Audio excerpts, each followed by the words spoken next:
Hey, this is Tom McElroy with wildsurvivalskills.com. For the next week, I'm going to be living in full survival on this island. My friend Matt came with me from Mount Victory Camp, and we're going to show you every step we take in order to live off the land so that you'll know what to do if you ever got lost on a deserted island.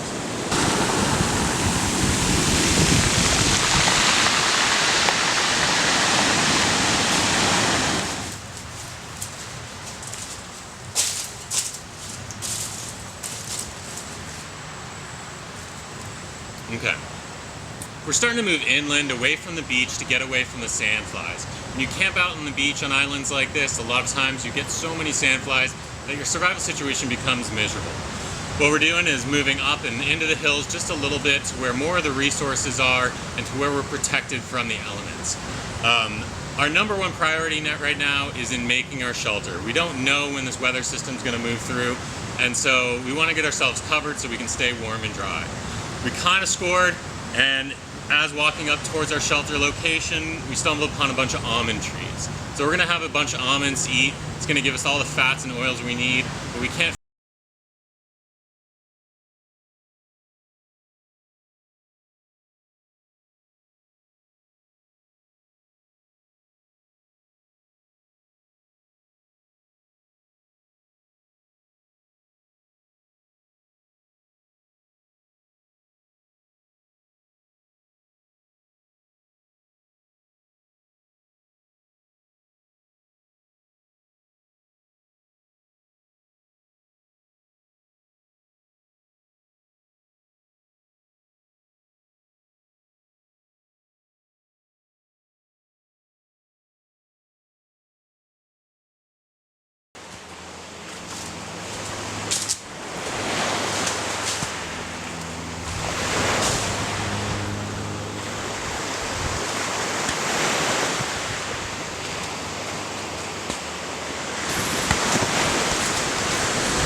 So, got these coconuts I got collected from two different clusters. If you look at a coconut tree, they come in bunches of 3. So the furthest down will be most mature, which would be like these triangular ones. And the furthest up will be the least mature, which would be these smaller ones. These are generally better for drinking, and these are better for making oil and coconut milk with.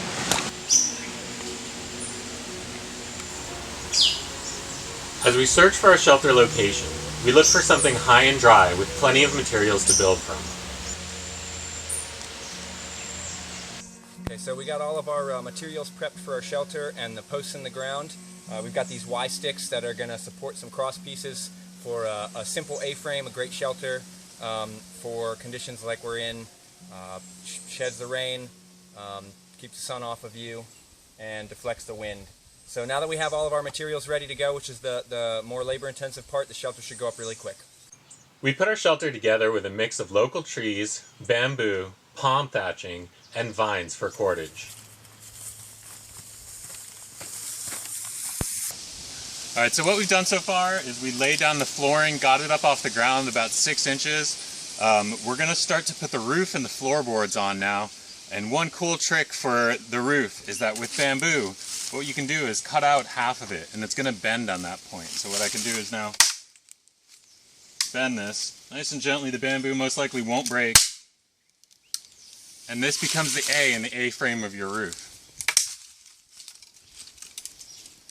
What we're going to do is put this right over top, and we'll lash them down on both sides. The bamboo flooring you see us putting down is made by split, pounded, and flattened bamboo. While this was a lot of work, it was extremely comfortable, making it really worth it.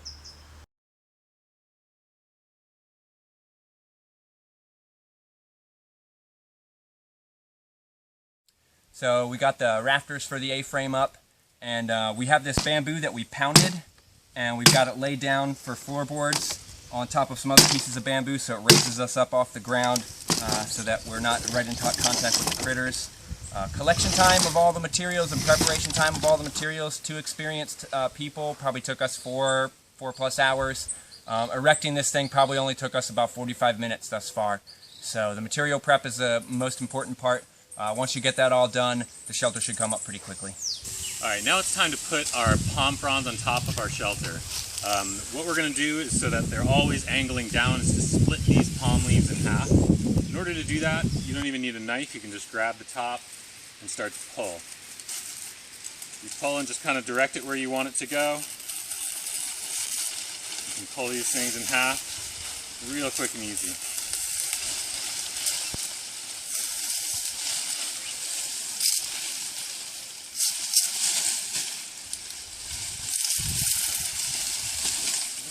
What you're left with is a really good shingling material with all the leaves facing the right way. We're going to take these now and tie them to the top of the shelter. We don't want to waste time reverse wrapping a bunch of cordage, so what we're going to do is just grab a piece of the same frond, and if you just grab a little of this extra stalk, you can pull this off. And this is going to be really strong and flexible, plenty enough to lash everything that you need onto your shelter. Well, this segment's obviously sped up. The actual process took us about 45 minutes to tie on all the palm fronds. This roof, despite being primitive, was extremely effective. It held off numerous rainstorms that would come and hit the island.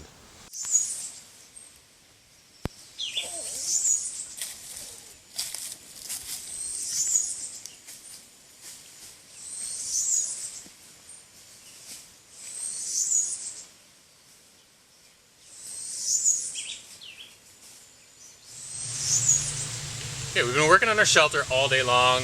Definitely past time for a drink, and in a situation like this we need to stay hydrated. Right now our best source of water is the coconut. Well, it is extremely easy to open a coconut with a machete. I want to show you here how you would do this primitively, or if you just didn't have your machete around. We had set up this little coconut opening station, and this actually proved to be the best way to get the nut out of the husk of the coconut. Well, in the beginning there was a learning curve to opening a coconut on a stake. By the end of the week we had this process down to getting the husk off in about 30 seconds. We were also able to save the husk and burn those on our fires because they act as mosquito repellent. Probably the easiest way to get water out of a coconut once it's dehusked is just look at it as if it has 2 eyes and a mouth. You can easily take a small sharp stick and puncture right through the mouth. Okay, once you've punctured the hole in your coconut, what you can do now, you drink it all out. And then once you've drunk it all out, you can look at your coconut and there's a line running right between the eyes. If you take your coconut and then smack it right at the halfway point, it's going to break right in half. Now I didn't empty this with water yet, so it might be a little messy. There you go. Once hit on that line, it'll break right in half. You've got 2 perfect halves of coconut. One really important thing to note about coconuts for a water source in a survival situation is that the older coconuts, the one closer to the base of the tree, are going to have a lot more oils in them, which is really good for adding oils to your system. But if you're using it as your only source of water, this is going to be too much of a diuretic to keep you going. For water, generally, for a long-term source, you're going to be using the younger coconuts toward the top of the tree, not the lower ones down. These ones don't have the oils in them, and they're a pretty pure source of water. Alright, walking along the ocean has definitely proved to be a great source of food for the first day. Right here we have, this guy here is called the bleeding tooth nearite, and they are totally edible and actually really good. We've been taking them and just putting them upside down on the coals next to the fire and cooking them in their own shell. So I'm just looking for ones that are this big, but there's just a ton of them out here. We could definitely fill ourselves on snails alone if we really felt like it. Definitely need to look out for walking along, collecting snails. It's for these urchins. The spines on these guys will stick right through your foot and definitely ruin your trip. Okay, the method of fire making I'm going to be using tonight, it's called a bamboo fire saw. There's tons of bamboo around here, and hopefully this stuff's dry enough. But this is a method that indigenous people use in Southeast Asia a lot. And it's one of my favorites if you've got bamboo around. It's just pretty nice method. Okay, so it's another friction fire, so basically it just takes speed and pressure like everything else.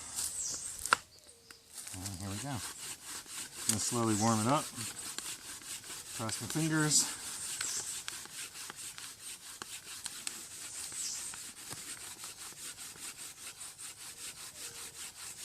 Once I feel it starting to grab, I know it's getting warmer. Yep, there we go. See it smoke?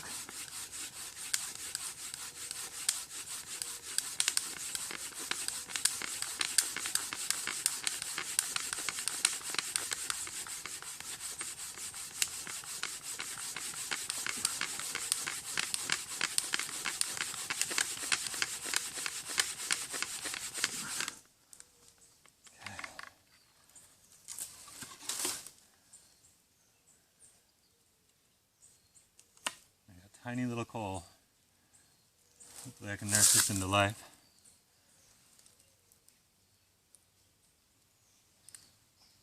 I'm using coconut husk for the tinder, and hopefully it's fine enough.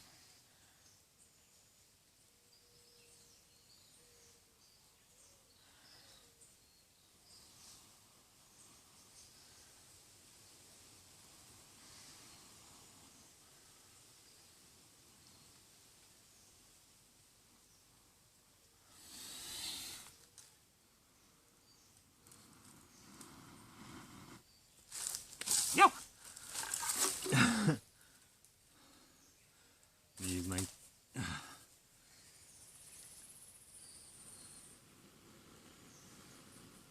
Use my bamboo to hold it in place so I don't burn my fingers.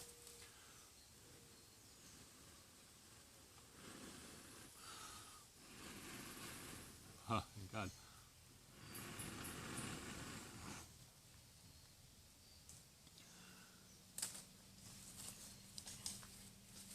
Add some snake grass because this coconut's not working too good.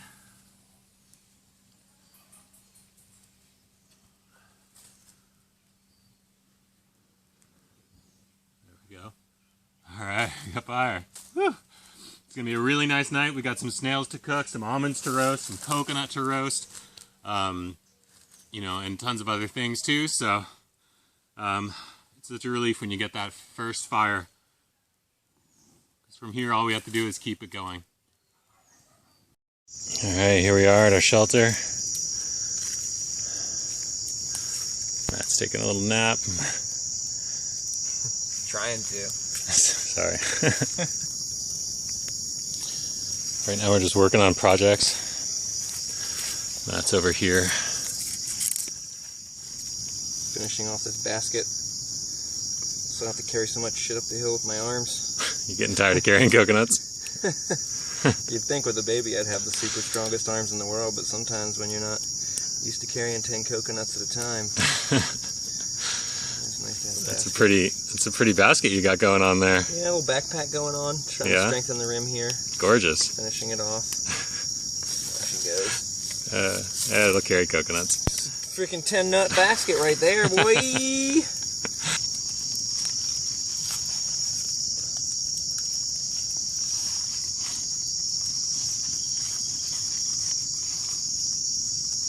What you got there, Tom? This is a Malaysian rat trap. I'm hoping we can catch some of the rats around here. The stick goes down, hooks onto here, and the noose is on the front. So animal goes in, hits the trigger stick, sets it off, and catches the animal around the neck.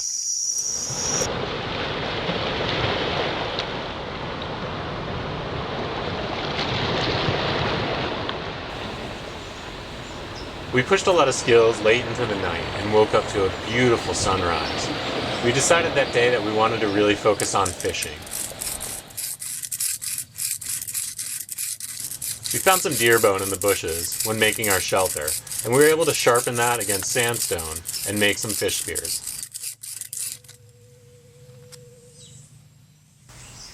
Once sharpened, we were able to lash those bone spikes down to some long poles, and we were ready to go.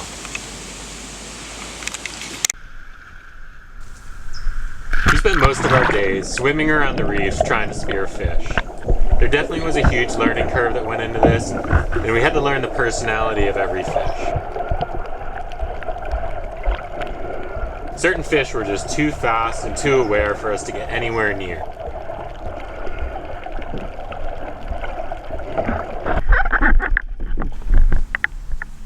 Other fish were slow and unaware, but getting the primitive spears to penetrate proved to be really difficult.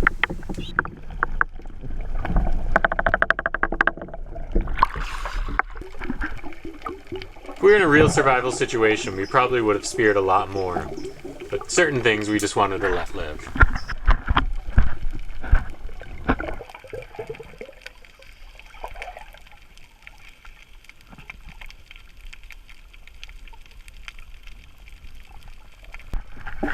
Fortunately for us, we were able to target lionfish. Not only a little bit slow and somewhat territorial, but they're also invasive. Species coming in from Asia, they do a lot of damage to the reef, and we felt fully justified in taking them out. Okay, as I edit this, I'm realizing that if I show day by day, it's going to take way too long. What I want to do now is fire through some of the cooler skills that we worked on, show you some of the successes that we had, and some of the innovations that we came up with in order to deal with the environment of the islands. In any survival situation, cordage is a must. You need to find a really good supply in the first couple of days. Fortunately for us, we have snake grass on this island. There's a ton of it around, and we can use this and process it and make it into really strong cord that's going to help us tie our bone spikes onto our fish spears, or make our baskets, make our shelter, and make traps.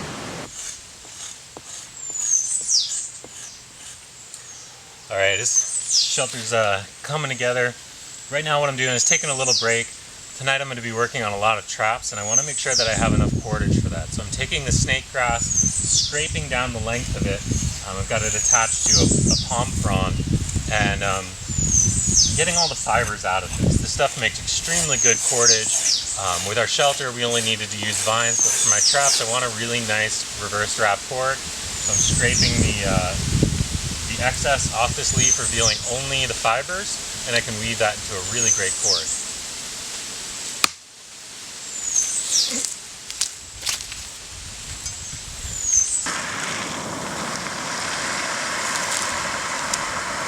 As in any survival situation, something fails. In this case, it was my camera. Unfortunately, we lost some really cool footage. One of them revolved around this fish trap. This fish trap is made out of a single piece of bamboo, split into spokes, and then wrapped with tree vines. We were able to stick it into the reef and bait it with crushed up snails wrapped in coconut burlap. This kept the fish from being able to get in and eat all of the bait. The double conical structure of the trap allowed the fish to get into the trap and not allow it to get out. This ended up catching a great parrotfish that you'll see later.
Okay, in case you missed it, what I was describing there is that we couldn't get deep enough to get the conch out of the ocean. They're about 50 feet deep, and we developed this raft to haul a basket full of rocks out, and we actually used that to elevate us down to the bottom of the ocean. This way we didn't have to expend any energy, and we just hung onto the bag, and we're down in a few seconds.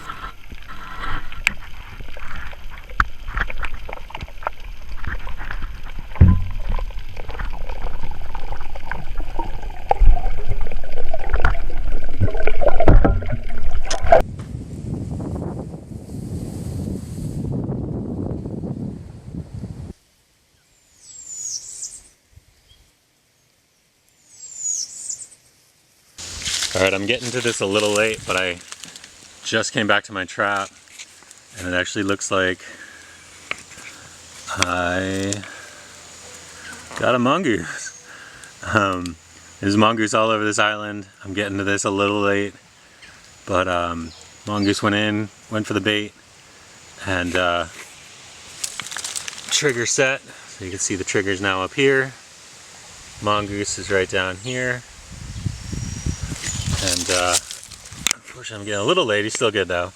Be able to skin that and eat that tonight. Not a huge amount of meat on these things, but should do for a little bit of a meal. Definitely supplement our protein in our plant diet right now, so that'll be great. Alright, here we are back at the camp. This is one of the conch that we got. I just want to show you how to get these things out because they actually suction themselves in here really tight. And the first thing you need to do is break that suction. And so what you're going to do is about 3 rings up, you're going to put a hole. And so you can just take your machete or any rock or anything like that, and basically by putting a hole in here, you're breaking the suction. Yep, you can hear it. Kind of releases. From there, you're going to take a stick and you're going to grab the claw at the same point. You're going to kind of just put in stick, kind of work it around and pull the conch out as hard as you can. By breaking the suction, you keep it from stop its ability to really pull itself into its shell as hard as it normally can, which is pretty hard. Alright, once you fight with the conch and get it out of its shell, this is basically what it looks like. This guy was really fighting to stay in there. From here, I'm just going to trim out anything that doesn't look like meat, and then I can pound the rest of it. Just really pound it or else it stays really tough. And then once you've pounded it, you could fry it up. I think we're going to steam cook this one in some bamboo. Today was a great day. Successful dive for some conch. Yeah! Got some conch wrapped up here in some papaya leaf, which is a natural meat tenderizer, which is good because this conch is going to be tough. Got this piece of bamboo cut. We're going to steam it in there. Got some water with some coconut in there. Not exactly coconut milk, but stuff it with some grasses to plug the top.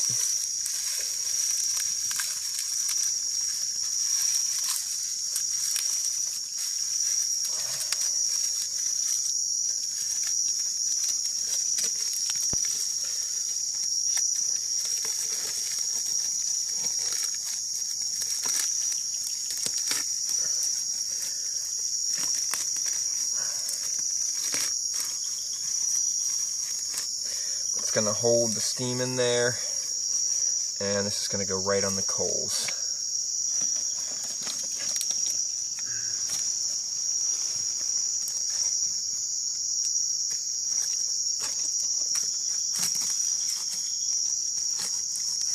For a long time I never thought you could actually cook bamboo straight on the fire, but as long as it has water in it, it doesn't burn, and it's a great cooking vessel. Alright, here we go. Bamboo cook.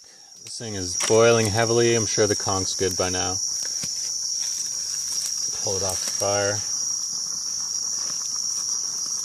And, I'm going to dump it right into our survival bowl here. Just a piece of bamboo. It's been chopped in half.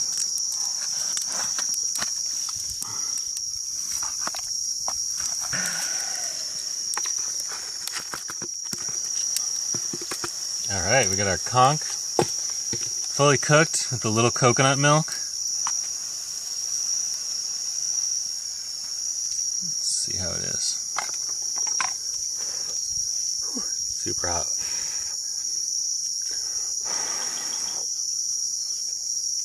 Oh my god, super tender. Really good. That's the best I've ever had it. Damn, that's good.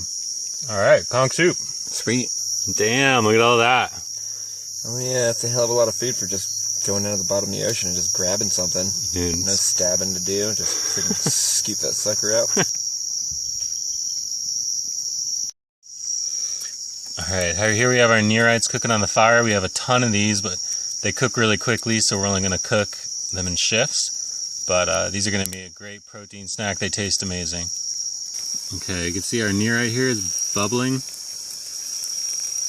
And that means that it's fully cooked. The little flaps opened. So we're going to yank him out.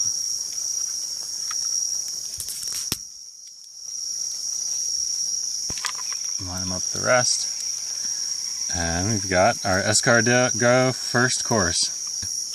Alright, so I'm going to pick this door open on this nearite. You can see the snails attached to the door, so you just carefully pull around. And they may not look too good, but they taste pretty damn good. Good stuff. The parrotfish is a score from the fish trap. Here I am wrapping it in some coconut leaves to secure it and to prepare it for the clay bake.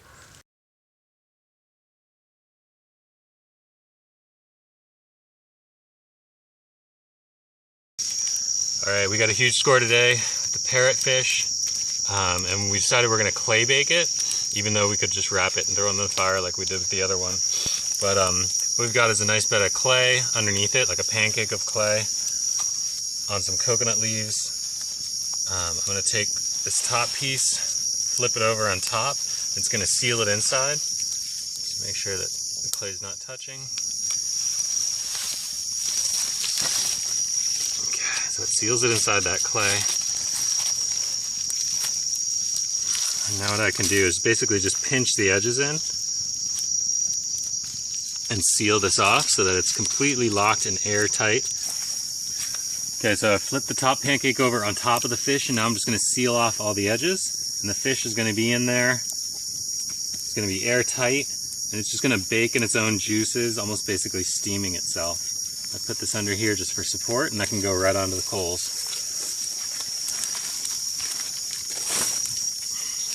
Okay, sit that there for about an hour. Can't really overdo it too much in a clay bake.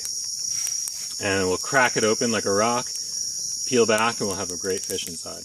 Ready? Yep. All right, here we go. This is our big meal. Got a clay baked fish.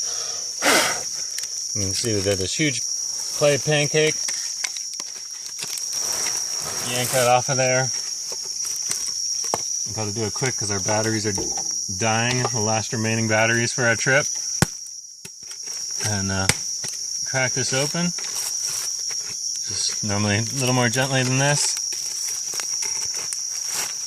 And we've got just totally steam cooked fish in there. There's a parrotfish right there. Fish right there. Really well cooked. Maybe a little too well cooked. But oh, look at that.